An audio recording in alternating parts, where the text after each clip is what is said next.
আমাদের উপায় নেই। হযরত ইউসুফ আলাইহিস সালাম তিনি তো আল্লাহর নবী ছিলেন, তিনি আল্লাহর রাসূল ছিলেন। ভাইদেরকে সম্বোধন করে বললেন, লা তাযরিবা আলাইকুমুল ইয়াওম, আজকে তোমাদের কারোর বিরুদ্ধে কোনো অভিযোগ নেই। সুবহানাল্লাহ। হযরত দয়াল নবীজি ফতহে মক্কার দিনে ঘোষণা দিলেন, লা তাযরিবা আলাইকুমুল ইয়াওম, আজকে তোমাদের কারোর বিরুদ্ধে কোনো অভিযোগ নেই। এরপর দয়াল নবীজি চিহ্নিত করে কয়েকজন লোকের নাম উল্লেখ করে বললেন, তাদের ক্ষমা নেই, তাদেরকে যেখানে পাও সেখানেই হত্যা করো। আল্লাহু আকবার বলেন। অবস্থায় দেখা গেল হযরত ওয়াহশী বাবাজান তিনি তো ছিলেন একজন নিকৃষ্ট মনের অপরাধী লোক। নবী পাকের আপন চাচা সাইয়্যিদুশ শুহাদা হযরত আমির হামজা রাদিয়াল্লাহু তাআলা আনহুকে উহুদের প্রান্তরে শহীদ করেছিল এমন একজন বিশ্ববিখ্যাত খুনি, একজন অপরাধী ব্যক্তিত্ব, তার নাম দয়াল নবীজি ঘোষণা দিয়ে দিল, তাকে যেখানে পাও সেখানে হত্যা করো। আল্লাহু আকবার বলো। শেষে দেখা গেল হযরত ওয়াহশী তিনি একটা বিশেষ কৌশল অবলম্বন করে, তাকদীরে হিদায়াত ছিল, তো কিসমতে হিদায়াত ছিল, সাফা মারওয়া পাহাড়ে এসে দরবারে রিসালতে দরবারে নবুয়ত এসে বলতেছে, ইয়া রাসূলুল্লাহ আমি জানের নিরাপত্তা চাচ্ছি। সুবহানাল্লাহ সুবহানাল্লাহ। দয়াল নবীজি কে গো? তিনি তো হলেন রাহমাতুল লিল আলামিন, তিনি হলেন রাহমাতুল লিল আলামিন। দয়াল নবীজি বললেন, আমি তোমাকে জানের নিরাপত্তা দিলাম। কিছুক্ষণ পরে বলতেছে, ইয়া রাসূলুল্লাহ আমি মুসলমান হব। তখন দয়াল নবীজি সূরাতুল ফুরকানের বাবাজান 68 নম্বর আয়াত কারিমা তিলাওয়াত করলেন। أعوذ بالله من الشيطان الرجيم بسم الله الرحمن الرحيم والذين لا يدعون مع الله إلها آخر ولا يقتلون النفس التي حرم الله إلا بالحق ولا يزنون إلى آخر الآية। সূরা ফুরকানের এই বাবাজান 68 নম্বর আয়াত কারিমা তিলাওয়াত করার পরে হযরত ওয়াহশী বলতেছেন, ইয়া রাসূলুল্লাহ এটার মধ্যে শর্ত আছে। আমি তো গায়রুল্লাহর ইবাদত করেছি, আল্লাহ ছাড়া অন্য মূর্তি পূজা, লাত মানাত পূজা করেছি, তাদেরকে দেখেছি, আমি জিনাও করেছি, এই সমস্ত গুনাহগুলো তো আমার মধ্যে আছে। দয়াল নবীজি তারপর তেলাওয়াত করলেন সূরাতুল ফুরকানের 69 নম্বর আয়াতে কারিমা, ইল্লা মান তাবা ওয়া আমানা আমিলা সালিহা ইলা আখিরিল আয়াত। এই আয়াতে কারিমা তেলাওয়াত করার পরে বলতেছেন, ইয়া রাসূলুল্লাহ আমার তো ঈমানও নাই, আমার তো তওবাও নাই, ঈমানও নাই, ভালো আমলও নাই, এটার মধ্যে শর্ত আছে। আল্লাহু আকবার। তারপর দয়াল নবীজি সূরাতুন নিসার একটি আয়াতে কারিমা তেলাওয়াত করলেন শিরক প্রসঙ্গে। অবশ্যই আল্লাহ পাক শিরক ব্যতীত যাবতীয় গুনাহ খাতা ক্ষমা করে দেয়। তারপর বলতেছে, ইয়া রাসূলুল্লাহ এটার মধ্যে তো শর্ত আছে, আমি তো জীবনে অনেক শিরক করেছি। তারপর দয়াল নবীজি সূরাতুজ জুমারের আয়াতে কারিমা তেলাওয়াত করলেন। দলিল, আউযু বিল্লাহি মিনাশ শাইতানির রাজীম বিসমিল্লাহির রহমানির রহিম قل يا عبادي الذين اسرفوا على أنفسهم لا تقنطوا من رحمة الله إلى آخر الآية। الله أكبر। এই আয়াত কারিমার মধ্যে আমার আল্লাহ ঘোষণা দিচ্ছেন, কুল হাবিব আপনি বলে দিন, যারা নিজের নফসের উপরে জুলুম করেছে, যারা নিজের নফসের উপরে সীমা লঙ্ঘন করেছে, লা তাকনাতু মির রাহমাতিল্লাহ, তোমরা আল্লাহর রহমত থেকে নৈরাশ হইও না। ইন্নাল্লাহা ইয়াগফিরুয যুনুবা জামিআ, অবশ্যই আল্লাহ পাক তোমাদের যাবতীয় গুনাহ খাতা ক্ষমা করে দিবে। ইন্নাহু হুয়াল গাফুরুর রহিম, অবশ্যই তিনি ক্ষমাশীল দয়ালু। আল্লাহু আকবার। এই আয়াত কারিমা তিলাওয়াত করার পরে হযরত ওয়াহশী বলতেছেন, ইয়া রাসূলুল্লাহ ইয়া রাসূলুল্লাহ এইটার মধ্যে কোনো শর্ত দেখতেছি না, এইটার মধ্যে কোনো শর্ত শরাত নেই। তৎক্ষণাৎই তিনি বললেন, আশহাদু আল্লা ইলাহা ইল্লাল্লাহু وحده لا شريك له وأشهد أن محمدا عبده ورسوله তিনি পাঠ করলেন লা ইলাহা ইল্লাল্লাহ মুহাম্মাদুর রাসূলুল্লাহ সাল্লাল্লাহু তাআলা আলাইহি ওয়াসাল্লাম। আল্লাহু আকবার বলেন। বাবাজান তিনি তো এখন মুসলমান হয়ে গেলেন, তিনি কাফির মুশরিক অবস্থায় যে পাহাড় পরিমাণ অন্যায় করেছিল, বিশ্বের খ্যাতনামা একজন চিহ্নিত খুনি ছিল বাবাজান, তিনি পর্যন্ত ক্ষমা পেয়ে গেল কালেমায়ে তাইয়্যিব পাঠ করার পর, কালেমায়ে শাহাদাত পাঠ করার পর, আল্লাহ রাসূলের প্রতি ঈমান আনয়ন করার পর। ঠিক না বেটি? মনে রাখবেন, যদি কোনো ব্যক্তি বাবাজান কোন সাহাবী কেরামরা কাফির অবস্থায় মুশরিক অবস্থায় যে অন্যায় করেছে, এই অন্যায় যদি আবার পুনরাবৃত্তি করে, আসলে তারা সঠিক মানুষ নয়, তাদের মধ্যে মুনাফিকের দুর্গন্ধ আছে। কারণ একজন লোক বাবাজান যত বড়ই মহাপাপী হোক না কেন, সে যখন ঈমান ইয়াকিনের সাথে কালেমা তাইয়্যিব পাঠ করবে, কালেমা শাহাদাত পাঠ করবে, সাথে সাথে সে পবিত্র হয়ে যায়। আল্লাহু আকবার। দুরূদ শরীফ পড়ুন। আল্লাহুম্মা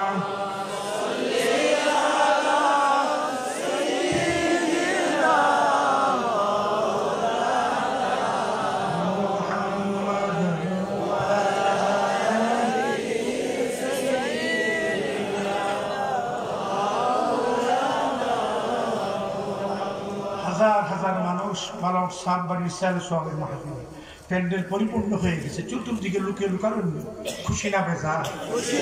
দুরূদ শরীফের আওয়াজে মনে হচ্ছে যে প্রাণঘাতী করোনা নামক ভাইরাস এসে এখনো বুঝি আক্রমণ করছে।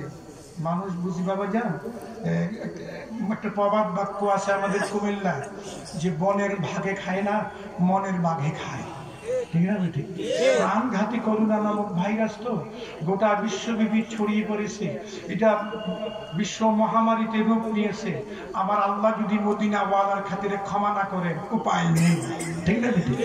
ভয়ের কারণ নেই, শুধু বেশি বেশি পড়বেন ইন্না লিল্লাহি ওয়া ইন্না ইলাইহি রাজিউন। বিশেষ করে ঐতিহাসিক ফুলতুলি সাহেব বাড়িতে এবং বালাউট সাহেব বাড়িতে জোহর নামাজ আনতে আমার জানা মতো খতমে খাস গান পাঠ করা হয়। একজন মানুষ যদি বাবাজান রেগুলার খতমে খাস গান পাঠ করে, খতমে শিফা ঈমান ইয়াকিনের সাথে পাঠ করে, আল্লাহ চাহে তো করোনা নামক ভাইরাস তার ধারে কাছেও আসতে পারবে না। যদিও এসে যায় তাহলে এটা মনে করতে হবে পরীক্ষা। আর এই করোনা নামক ভাইরাসে যদি কোনো মুমিন মুসলমান দুনিয়ার থেকে বিদায় গ্রহণ করে বাবাজান, সে দরজায় শাহাদাত তার নসিব হয়ে যায়। বাবাজান ফতোয়ায়ে শামীর মধ্যে উল্লেখ রয়েছে, শহীদদের মধ্যে 27 প্রকার শহীদ আছে। কত প্রকার শহীদ? 27 প্রকার। এই যে মহামারীতে যারা মারা যায় তারাও দরজায় শাহাদাত তাদের নসিব হয়ে যায়। আমি আলোচনা করতেছিলাম এই কালেমায়ে তাইয়্যিব বাবাজান, এই কালেমায়ে তাইয়্যিবকে নিয়ে বর্তমানে গোটা বিশ্বের মধ্যে তথাকথিত কিছু নামদারি ইসলামী চিন্তাবিদদের মুখে বিরূপ মন্তব্য শোনা যায়। এগুলো কোনো সহিহ হাদিস না, এগুলো এই যে মাউদুআ কথাবার্তা, এটি বানাওয়াট, এই সেই ইত্যাদি। নাউযুবিল্লাহি মিন যালিক। বাবাজান আবার আল্লাহ পাক পরওয়ারদিগারে আলম তার নামের সাথে যে নবী পাকের নামের সম্পৃক্ততা রয়েছে, নবী পাকের নামের সংযোগ রয়েছে, তার একটা বাস্তব দলিল আমি নরধম দিয়ে যাচ্ছি। আজকে ঐতিহ্যবাহী বালাউট সাহেব বাড়িতে পৃথিবী বিখ্যাত হাকিম শরীফের 2য় খণ্ডের 466 পৃষ্ঠার মধ্যে এই হাদিস খানা উল্লেখ রয়েছে। দলিল قال رسول الله صلى الله تعالى عليه وسلم لما اقترف آدم الخطيئة قال يا ربي أسألك بحق محمد আবার বলছি قال رسول الله صلى الله تعالى عليه وسلم لما اقترف آدم الخطيئة قال يا ربي أسألك بحق محمد صلى الله تعالى عليه وسلم لما غفرت لي. وقال الله تعالى يا آدم وكيف عرفت محمدا ولم أخلقه؟ قال يا ربي لأنك لما خلقتني بيدك ونفخت في من روحك رفعت رأسي فرأيت على قوام العرش مكتوبا لا إله إلا الله محمد رسول الله وعلمت إنك لم تضف إلى اسمك إلا أحب الخلق إليك. فقال الله صدقت يا آدم إنه لا أحب الخلق إلي يدعوني بحقي فقد غفرت لك ولولا محمد ما خلقتك. هذا صحيح الإسناد. إمام حاكم النسابوري رحمه الله উল্লেখ করেন هذا صحيح الإسناد دليل এই হাদিসটা হলো সহিহ সনদের হাদিস। চেয়ারম্যান সাহেব এই হাদিসটা হলো হাজা সহিহুল ইসনাদ, এই হাদিসটা হলো সহিহ সনদের হাদিস। ইদানিং কালে দেখা যাচ্ছে কিছু ভাই সাহেবেরা লা ইলাহা ইল্লাল্লাহর পাশে মুহাম্মাদুর রাসূলুল্লাহ লেখাটাকে তারা পছন্দ করে না, এর বিরুদ্ধে তারা মন্তব্য করতে চায়। আসলে তারা কারা? ভাই সাহেবরা হলো ওই সেই মুহাম্মদ ইবনে আব্দুল ওয়াহাব নজদির দালালেরা। এরা কোন মুমিন মুসলমানদের জবান দিয়ে এই ধরনের উক্তি আসতে পারে না, এই ধরনের ধারণা তো দূরের কথা, জবান দিয়ে এই ধরনের কথা কোনোদিন তো আসতে পারে না। আমার নবীজি কে গো? হাদিসে কুদসির মধ্যে আমার আল্লাহ পাক ঘোষণা দিয়েছেন দালিল দালিল ইদা যুকিরতু যুকিরতা মাই হাবিব, যখন আমার নামের স্মরণ করা হয় আমার নামের সঙ্গে আপনার নবীর নামের স্মরণ করা হয়। লা ইলাহা ইল্লাল্লাহ, যেখানে আল্লাহর নামের জিকির করা হয়, যেখানে আল্লাহর নামের স্মরণ করা হয়, সেখানে মুহাম্মদুর রাসূলুল্লাহ সাল্লাল্লাহু তাআলা আলাইহি ওয়াসাল্লামের নামের স্মরণ করা হয়। এটা কার ঘোষণা? জবান খুলে কার ঘোষণা? আল্লাহর ঘোষণা। হাদিসে কুদসি পৃথিবী বিখ্যাত তাফসীরে ইবনে জরীর তাবারী শরীফের মধ্যে আউযু বিল্লাহি মিনাশ শাইতানির রাজীম ওয়া রাফা'না লাকা যিকরাক এই আয়াত কারিমার তাফসীরে উল্লেখ রয়েছে ইযা যুকিরতু যুকিরতা মাই হাবিব, যখন আমার নামের জিকির করা হয় আমার সঙ্গে আপনার নবীর নামের জিকির করা হয়। আমার দয়াল নবী রাসূল পাক সাল্লাল্লাহু তাআলা আলাইহি ওয়াসাল্লাম তিনি কে গো? নবী পাকের আসল পরিচয় কি আপনাকে আমাকে জানতে হবে। পৃথিবী বিখ্যাত তাফসীরে আরাইসুল বায়ানের প্রথম খণ্ডে 120 পৃষ্ঠার মধ্যে উল্লেখ রয়েছে আউযু বিল্লাহি মিনাশ শাইতানির রাজীম বিসমিল্লাহির রহমানির রহিম لقد من الله على المؤمنين إذ بعث فيهم رسولا لآخر الآيات। এই আয়াত কারিমার তাফসীর উল্লেখ রয়েছে কানান নবী সাল্লাল্লাহু তাআলা আলাইহি ওয়াসাল্লাম মিরআতুল হক ইয়াতাজাল্লা বিজালালিহি ওয়া জামালিহি লিল উমানা'i ওয়াস সিদ্দিকিন মিনহু ইউরিদুন আল্লাহ বিরুয়াতিহি লিকাউলিহি আলাইহিস সালাম মান রাআনি ফাকাদ রাআল হাক্কা মান্নুন আলা عباده بوجوده ولو يتجلى له صرفا لاحترقوا بأول سطوعات أزماته جعله برحمته واسطة تجلية وذلك بمحل الالتباس من جهل نفسه لذب الأبصار وإشارة قوله من أنفسهم أي حال أمته من حيث حاله وشربه من حيث شربه وأي منة أعظم على المؤمنين من النبي صلى الله تعالى عليه وسلم وهو منزل جبل الحق للخلق ومعارفهم وأسماؤه وصفاته ونعوته ومهلك المهلكات ومنازل المنجيات. قال بعض المشايخ أكثر منه على الخلق وصاية الأنبياء إليهم ليصلوا بهم إليه لأنه لو أظهر عليهم من صفاته ذرة لا أحرقهم جميعا ولا ضلوا فيه عن الطريق إلا المعصومون. الله أكبر. الله أكبر. বায়ানের মধ্যে উল্লেখ রয়েছে দয়াল নবীজি হলেন হক তাআলার আয়না। নবীজি হলেন হক তাআলার আয়না। আমার দয়াল নবীজি तमाम আম্বিয়া আলাইহিমুস সালামদেরকে এবং সমস্ত ওলিদেরকে তাজাল্লি দেন। আল্লাহু আকবার। নবীজি ঘোষণা দিয়েছেন মান রাআনি ফাকাদ রাআল হাক্কা যেই ব্যক্তি আমাকে দেখবে অবশ্যই সে সত্যকে দেখবে, অর্থাৎ আল্লাহকে দেখবে। মান মান রাআনি, এই যে রাআনি এটা হলো ফেলে মাজির সিগা, আমুদা মাজি বমানা মুদারে সন্দেশা। ফেলে মাজি প্রত্যেক জায়গায় মুজারের অর্থ হয়, মানে মৌসুম যখন আসে মাজির আগে তখন মুজারের অর্থ হয়।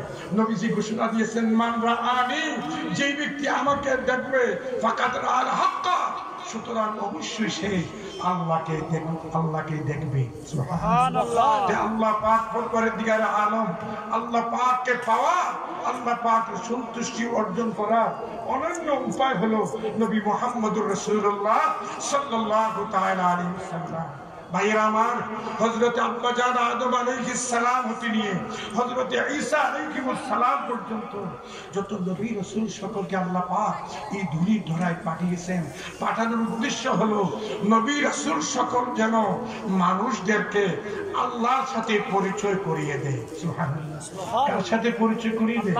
আল্লাহর সাথে পরিচয় করিয়ে দেয়। যে আল্লাহ পাককে পাইবার অনন্য মাধ্যম হলো নবী রাসূল সকল, বিশেষ করে আমরা নবী আখিরি জামানের উম্মত দয়াল নবী রাসূল পাক সাল্লাল্লাহু তাআলা আলাইহি ওয়াসাল্লাম হলো খোদা প্রাপ্তির অনন্য মাধ্যম। আল্লাহ পাক সবাইকে আল্লাহ রাসূল বুঝার তৌফিক এনায়েত করে বলেন আমিন। কিন্তু মদিনা ওয়ালাকে যদি না বুঝতে পারেন, আল্লাহ বোঝা সহজ নয়। তিনি অসীম সত্তাকে বুঝতে হলে আমার মদিনা ওয়ালা লাগবে, মদিনা ওয়ালার তরিকা পালন করতে হবে, মদিনা ওয়ালার সুন্নতের আনুগত্য করতে হবে। নিজের জান মাল, আপন স্ত্রী পুত্র ছেলে মেয়ে ধন দৌলত দুনিয়া সম্পর্কে আল্লাহ রাসূলকে অধিক ভালোবাসতে হবে। আল্লাহ রাসূলের ভালোবাসার মাধ্যমে আল্লাহর ভালোবাসা অর্জন হয়ে যাবে। আমিন। আমি দোয়া করে যাই, যতদিন বালাউটের জমিন থাকে ততদিন যেন আল্লাহ পাক এই সালাতের মাহফিলটাকে কবুল করে নেয়। বল আমিন। ওয়া আখিরু দাওয়ানা আলহামদুলিল্লাহি রাব্বিল আলামিন। আসসালামু আলাইকুম।